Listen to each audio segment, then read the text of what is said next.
Sebelum masuk dalam renungan ini, mari kita berdoa. Tuhan Yesus, Allah Bapa dan persekutuan Roh Kudus, terpujilah Engkau karena kasih setiamu atas kami.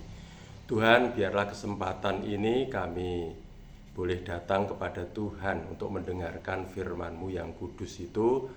Berbicaralah kepada kami sekalian keluarga di dalam mesbah keluarga ini. Kami semua dapat mendengarkan firman Tuhan dan iman kami boleh bertumbuh di dalam Tuhan. Di dalam nama Tuhan Yesus. Amin. Saudara-saudara, Bapak, Ibu, adik-adik semua yang dikasihi oleh Tuhan, kita akan membaca firman Tuhan dari Yohanes pasalnya yang keempat, ayat 46 sampai 54. Dan saya akan beri jeda supaya Bapak, Ibu, saudara-saudara boleh membuka Alkitab masing-masing dan boleh membaca. Kemudian nanti saya akan melanjutkan dengan renungan. Silahkan saudara membaca.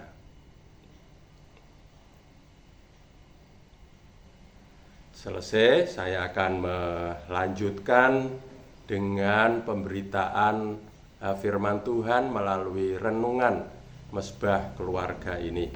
Temanya adalah kuasa iman, maka anaknya hidup. Kuasa iman, maka anaknya hidup. Apa yang menjadi dambaan setiap keluarga atau rumah tangga kita?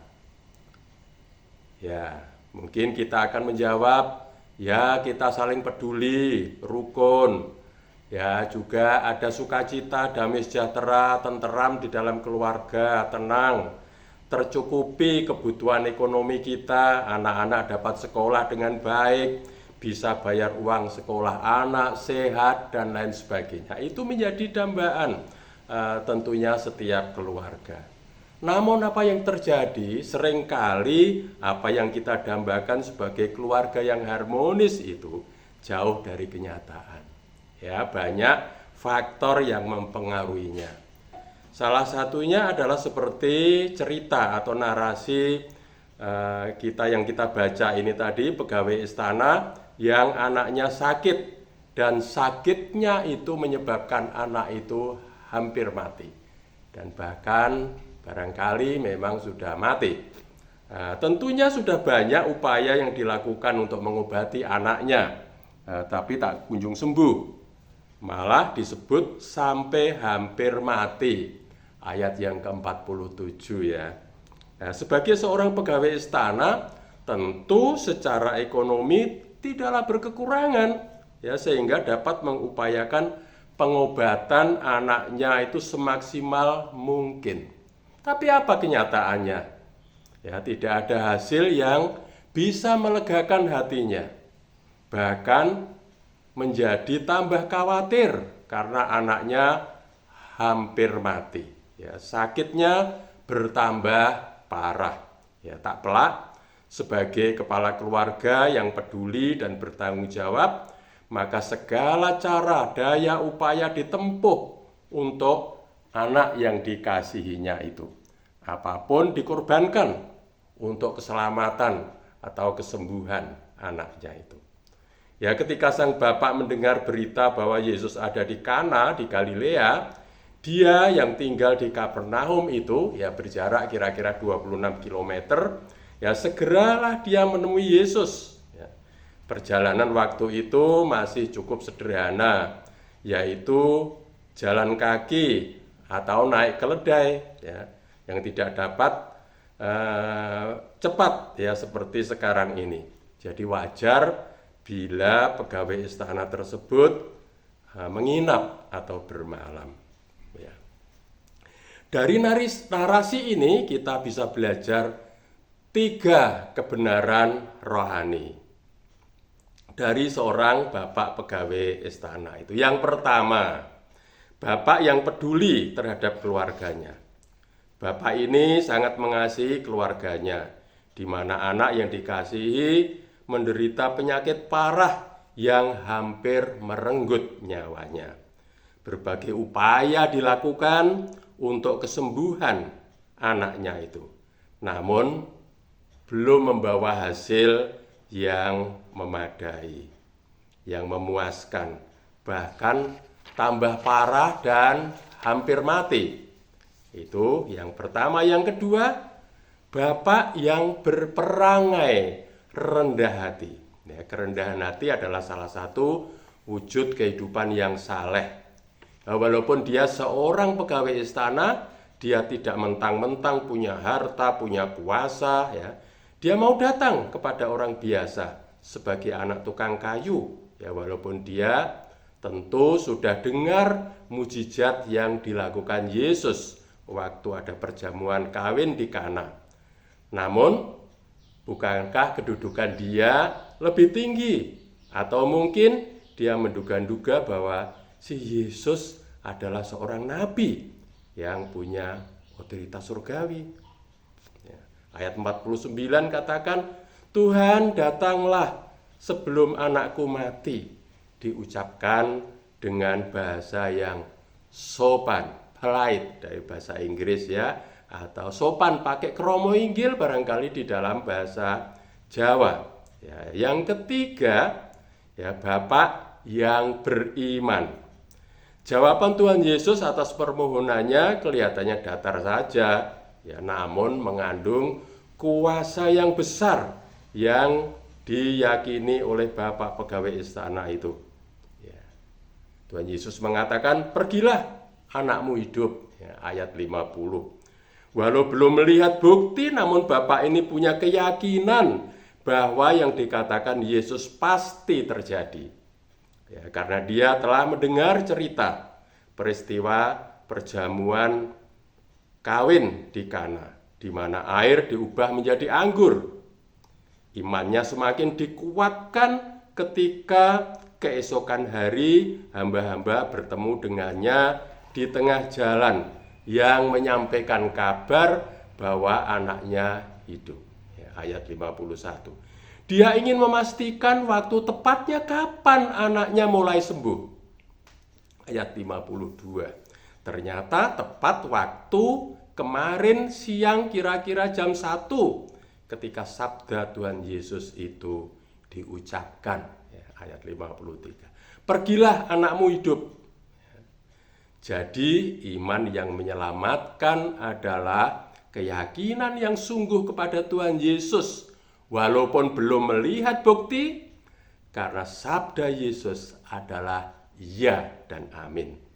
Ibrani 11 ayat 1, iman adalah dasar dari segala sesuatu yang kita harapkan dan bukti dari segala sesuatu yang tidak kita lihat.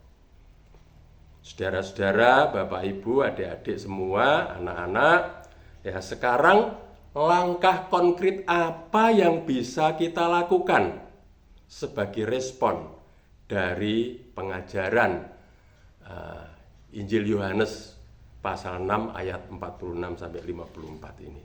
Yang pertama, bapak yang peduli terhadap keluarga. Nah, bagaimana sikap dan tindakan ibu? Bagaimana pula dengan perilaku anak-anak dalam keluarga?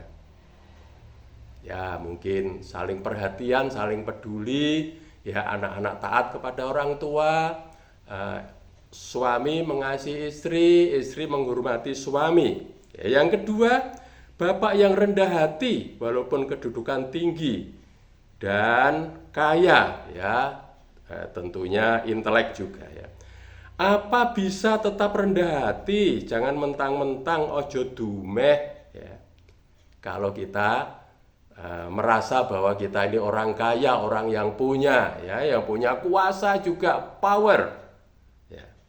Saudara-saudara, ada pepatah Jawa mengatakan bondo donya gampang lunga, derajat pangkat gampang minggat. Nah, yang ketiga, bapak yang beriman. Berdampaklah untuk seluruh keluarga, anak, istri, suami, ya. Bapak sebagai kepala keluarga, ya, imam di dalam keluarga itu, ya, hendaklah bisa menjadi panutan, ya, bagi istri dan juga anak-anaknya. Nah, bagaimana dengan keluarga kita masing-masing. Mari kita koreksi diri dan merefleksikan atau berefleksi terhadap keluarga kita masing-masing.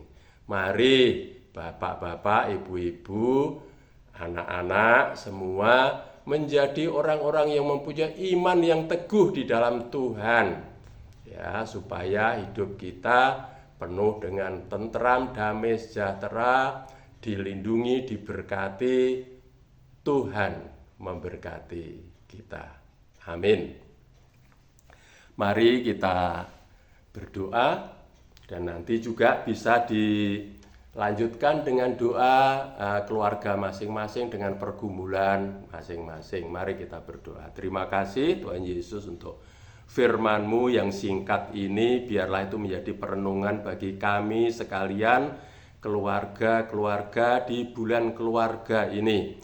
Dan kiranya Tuhan akan menolong kepada kami semua sehingga iman kami boleh bertumbuh di dalam Tuhan. Dan semakin hari keluarga-keluarga kami semakin kokoh, damai sejahtera, dilindungi, diberkati, Tuhan memberkati kita. Amin.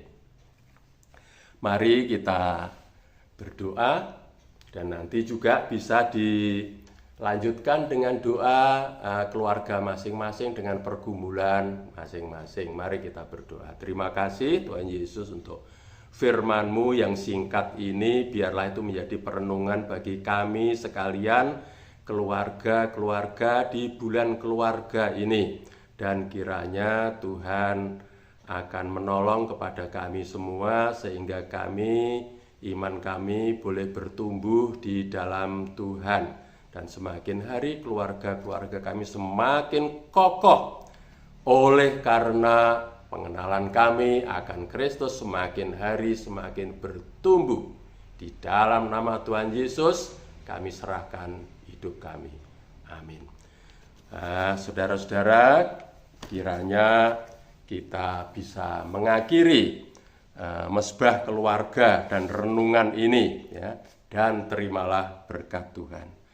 Kasih karunia rahmat sukacita damai sejahtera dari Allah Sang Bapa, Tuhan Yesus Kristus anaknya yang tunggal, dan persekutuan serta penyertaan Allah Roh Kudus kiranya menyertai dan memberkati keluarga kita masing-masing saat ini sampai selama-lamanya. Amin.